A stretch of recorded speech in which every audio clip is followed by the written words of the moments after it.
अहान मक्तदा अखोई यौसंग कुमैना लाकपसिदा प्रजा पुम्नमक्ता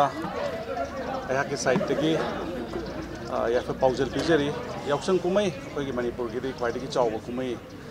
बिदा मयाम यामना शांति लेना अखोई फेस्टिविटी स्पिरिट लेना along with at the same time अखोई यामना safely अखोई सेक्शन ना अखोई सेलिब्रेट तमिनबा मथौ ताब्रा हाइदना खंजै and अखोई नमिन मंगानी की फेस्टिवल जिदा अखोई मयाम नहा जिंगजिगी ओइबा यावसंगी कुमै सेलिब्रेट तव मोंग दुगा स्पोर्ट्स ऑल इवेंट्स में हमसे कवर तवबनिना अखोई यामना करिना विथ प्रिकॉशन यामना सेक्शन ना अखोई चथोक चसिन तवबदसो अंगांग जे गाड़ी थौबा कांदसो का सेक्शन ना थौबा दुगा अखोई की निसा बुसा सिजनरगा अखोई यामना कनो तवबिदबा हाय तवबिदनबगिदमक्ता अपील तवजरी दुगा अखोई की आमजुना सिंबिरगा 13th journalist sports meet se ngasai yamna nungai ngasai akhoi yamna sacred oiba with sanctity akhoi meira du kano tawga akhoi ngasi manipur press club se laga akhoi ma chukatre ana yamna sigi sugumba that manipur se akhoi me yamna thangna ga sports and manipur it's yamna interrelated or moilo ile ana even journalist ki site jo sigi kano se da अखोई की थबक चिन्ग्रबा 24/7 for the last adum chahi keno tawlei bis sigi marak sida as a breathing space ama leiraga hai batare sigi se yamna nungaina sigi sports meet sida participate tawba duga mayam punminaraga अखोई की sportsman spirit so thokpa duga journalism gi अखोई की fraternity kangbu so matam sida punminaraga अखोई की idea share tawba duga अखोई की talent myam uthokpu gi yam chawba कनो मन प्लेटफॉर्म मने हदक किसे को तारा हुंदो सुबा को गे जेनी स्पोर्ट बिदे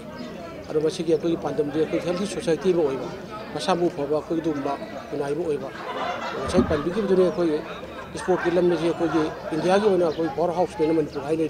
अदो को अमजु को ने लेजरी को मेंबर को चांगा मुकी मयानी असिदा को अदो को ई पाउ पीबा की लमदन नतबिदा अखोई अमजुगी ओरबन बोनाफाइड मेंबर सिंग मरक टैलेंट नामना स्पोर्ट कई दे तोमा तोमा मदे यामना मथारो लेबा अदुगे मयाम लई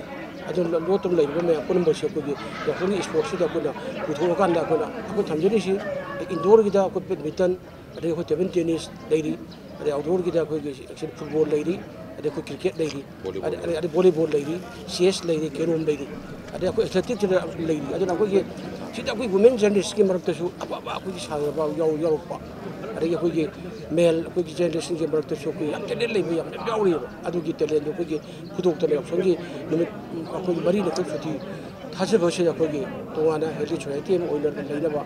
अरे कोई मय काबन सादगी लाफोक लेबा मौसारी ओनि चोको जर्नलिस्ट की मरकत मय काबन सासिनबा अतांग ने हाबे याय अदु स्पोर्ट की कोई टेलेंट पुथोका न कोई सी तौजबनी अरे याम नोवाइजबदी ngasi कोई बोनाफाइड मेंबर सिंग में पुनम बक्सिनला लेंबिरा का कोई सरौ गाबीबा विजडम मा कोई अमतने हाइबा मा अरे कोई सी कोई हेल्थ मिनिस्टर ना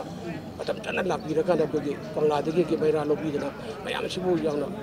खुमजिनना मेसेज पीबीबा नोवाइजे अदु नगसे कोइना आइन हाइजबदी कोई जनरल सेक्रेटरी सिंग बिरे लेरे अदु मयाम पुनम हयेंदगी अयुक्तगी हौना हौदोरिबा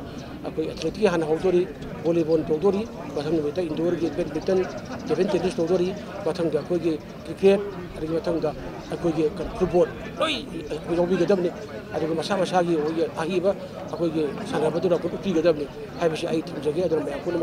यावसंग कोई स्पोर्ट्स लागबता जर्नलिस्ट बुनाई की लैंगा की को याम याबो वरिसनु हाइबसी आई थमजगे